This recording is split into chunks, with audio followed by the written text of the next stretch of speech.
আসসালামু আলাইকুম। আমরা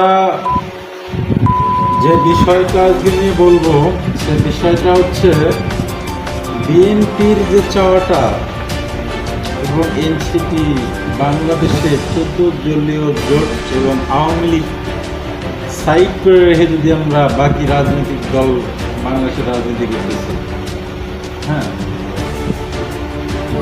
তাহলে আওয়ামী লীগের নিষিদ্ধটা এতদিন সরকার করতে পারত আইনের মাধ্যমে, আদালতের মাধ্যমে। কেন নাটকীয় মঞ্চে সহভাগে বিএনপিকে কাছে ফালানোর জন্য নাটক মঞ্চ তৈরি করে আওয়ামী লীগ নিষিদ্ধ করতে হবে? এটা কেমন নাটক? এই নাটক আমরা মানব না। বাংলাদেশের প্রত্যেকটা বিশ্ব রাজনীতি, বিশ্ব রাষ্ট্রবিজ্ঞান, বিশ্ব রাজনীতি প্রত্যেকটা দেশের রাজনীতি আছে। বাংলাদেশের রাজনীতি দুর্নীতি যার পরিমাপ করা যায় না, নিরপরিপক্ষ। নিজের পরিপক্ষ বিষয়টা ধরা পড়লাম, ইনশাল্লাহ সব ঠিকঠাক হয়ে যাবে। তারপরেও ইনশাল্লাহ